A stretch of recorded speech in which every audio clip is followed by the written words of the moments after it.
Hi guys, welcome to TMT trends. ഇന്ന് രാവിലെ എണീറ്റപ്പം എല്ലാവർക്കും ഒരു തോന്നൽ പുറത്ത് പോയി ഫുഡ് കഴിച്ചാലോ എന്ന്. അങ്ങനെ ഞങ്ങൾ ഒരു വെജിറ്റേറിയൻ ഹോട്ടലിൽ പോയിട്ട് ഒരു സദ്യ കഴിക്കാമെന്ന് വിചാരിച്ചു. ചേച്ചിയുടെ പുതിയ ചെരുപ്പൊക്കെ ഇട്ടു. നല്ല കംഫർട്ടബിൾ ആയിട്ടുള്ള ചെരുപ്പാണെന്നാണ് പറയണത്. ഞങ്ങളങ്ങനെ ഇരിക്കുമ്പോൾ ഇടയ്ക്ക് ഇതുപോലെ ഒരു തോന്നൽ തോന്നിയിട്ടൊക്കെ ഫുഡ് കഴിക്കാനൊക്കെ പോവാറുണ്ട്.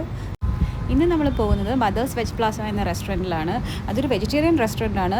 ട്രിവാൻഡ്രത്തെ 365 ദിവസവും സദ്യ കിട്ടുന്ന ഒരേ ഒരു റെസ്റ്റോറൻറ്റാണ് മദേഴ്സ് വെജ് പ്ലാസ. ഇങ്ങനെ ഒരുപാട് പേര് നല്ല റിവ്യൂ പറഞ്ഞുകൊണ്ടാണ് നമ്മൾ കഴിക്കാൻ പോകുന്നത്. ഞങ്ങൾ ആക്ച്വലി സ്റ്റേ ചെയ്യുന്നത് കവടിയാറാണ്. അപ്പം നമ്മൾ രാജ്ഭവൻ്റെയൊക്കെ ഫ്രണ്ടിൽ കൂടെയാണ്, മ്യൂസിയം, രാജ്ഭവൻ അതെല്ലാം കൂടി പാസ് ചെയ്തിട്ടാണ് നമ്മളവിടെ എത്തുന്നത്. ഇവിടെ മ്യൂസിയത്തിൽ ഈവനിങ് ഒക്കെ നല്ല തിരക്കാണ്. ആക്ച്വലി പിള്ളേരെ കൊണ്ടൊക്കെ ഞങ്ങൾ ഇടയ്ക്ക് ഈവനിങ് ഇവിടെ ഔട്ടിങ്ങിന് വരാറുണ്ട്. അങ്ങനെ നമ്മൾ മദേഴ്സ് വെജ് പ്ലാസ എത്തി. അപ്പം എന്താ, സദ്യ കഴിക്കാൻ വേണ്ടി ഭയങ്കര എക്സൈറ്റഡ് ആണ്. ഞങ്ങളങ്ങനെ അകത്തേക്ക് കയറുവാണ് കഴിക്കാൻ വേണ്ടിയിട്ട്. ട്രിവാൻഡ്രംകാരുടെ സദ്യ എന്ന് പറയുന്നത് ഒരു പ്രത്യേകത തന്നെയാണ്. അതിൻ്റെ ലാസ്റ്റ് സ്വീറ്റ് ഡിഷായിട്ട് ബോളിയും പായസം എന്ന് പറയുന്ന ഒരു സ്വീറ്റും കൂടെ ഉണ്ട്. അത് നമ്മുടെ വേറെ നാട്ടിലേക്കൊന്നും അങ്ങനെ കണ്ടിട്ടില്ല. അത് കഴിക്കാൻ വേണ്ടിയിട്ടാണ് മെയിനായിട്ട് ഞങ്ങൾ വന്നത്. അങ്ങനെ സദ്യയുടെ എല്ലാ കറികളും സദ്യയും എല്ലാം വന്നു. ആദ്യം പരിപ്പാണ് ഒഴിച്ചത്. പരിപ്പും നെയ്യും കൂടി ഒഴിച്ചിട്ട് ആദ്യം അവർ തരും. അതിനുശേഷം പിന്നെ രണ്ടാമത്തെ ട്രിപ്പായിട്ടാണ് സാമ്പാർ ഒഴിക്കുന്നത്. അങ്ങനെ എല്ലാവരും കഴിക്കണതിൻ്റെ തിരക്കിലാണ്. ട്രിവാൻഡ്രം ഇപ്പോൾ ഒരു ടൂറിസ്റ്റ് പ്ലേസ് ആയിട്ട് മാറിയിരിക്കുകയാണല്ലോ.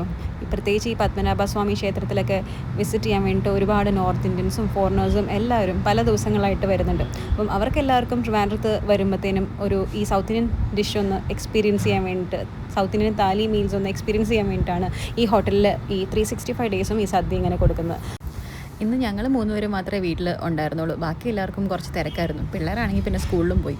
അപ്പോൾ ഞങ്ങൾ 3 പേരും ഒന്ന് കഴിച്ചു നോക്കിയിട്ട് കൊള്ളാമെങ്കിൽ അവരെയും കൂട്ടി അടുത്ത റൗണ്ട് ഒന്നുകൂടി വരാമല്ലോ എന്ന് വിചാരിച്ചാണ് ഞങ്ങൾ ഇറങ്ങിയത്. സദ്യ എല്ലാം കഴിഞ്ഞിട്ട് പായസം വന്നു തുടങ്ങി കേട്ടോ. ആദ്യം അടപ്രഥമനാണ് തന്നത്. അത് പപ്പടവും പഴമൊക്കെ കൂട്ടിയിട്ടാണ് നമ്മൾ കഴിച്ചത്. അത് കഴിഞ്ഞിട്ട് പിന്നെ പരിപ്പ് പായസം വന്നു, പിന്നെ ഗോതമ്പ് വന്നു. അത് കഴിഞ്ഞിട്ട് ഏറ്റവും ലാസ്റ്റാണ് ബോളിയും പായസവും വന്നത്. അതാണ് ട്രിവാൻഡ്രം സദ്യയുടെ ഏറ്റവും ഹൈലൈറ്റ് ആയിട്ടുള്ള കാര്യം. ബോളിയുടെ മുകളിൽ ഇവർ തന്നത് സേമിയ പായസമാണ്. പാലട ആയാലും ഇതിൻ്റെ കൂടെ മാച്ചാണ് കേട്ടോ. അങ്ങനെ പായസം എല്ലാം കഴിച്ച് കഴിഞ്ഞ് ഞങ്ങൾ ഒരുമാതിരി തലയ്ക്ക് കിക്കടിച്ച പോലെ ഇരിപ്പുണ്ട്. ഇത് കഴിഞ്ഞ് ലാസ്റ്റ് കഴിക്കാൻ വേണ്ടിയിട്ട് മോരും പുളിശ്ശേരിയും അതുപോലെ തന്നെ രസവും കൊണ്ട് തന്നേ. അത് പക്ഷേ ഞങ്ങൾക്ക് കഴിക്കാനുള്ള വയറൊന്നും ഉണ്ടായിരുന്നില്ല. അങ്ങനെ ഞങ്ങൾ ഇല മടക്കി ഫുഡെല്ലാം കഴിച്ച് വയറ് ഭയങ്കരമായിട്ട് ഫുള്ളായി. ഇനി എങ്ങനെയെങ്കിലും ചെന്ന് എവിടെയെങ്കിലും ഒന്ന് കിടന്നാൽ മതി എന്നുള്ള അവസ്ഥയിലായി.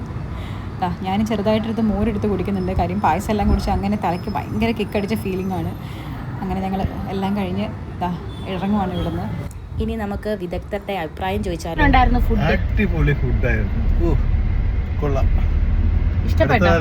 അടുത്ത കാലത്തൊന്നും ഇത്രയും നല്ലൊരു വെജിറ്റേറിയൻ ഫുഡ് കഴിച്ചിട്ടില്ല. അടിപൊളി സദ്യയാണോ? സൂപ്പർ. അപ്പൻ്റെ ആ മൂളിച്ചയ്ക്ക് ആരെങ്കിലുമായിട്ട് സാദൃശ്യമുണ്ടോ ഗൈസ്? Comment below. അപ്പോൾ വേറൊരു വീഡിയോ ആയിട്ട് ഉടനെ തന്നെ ഞങ്ങൾ വരുന്നതായിരിക്കും. ബൈ.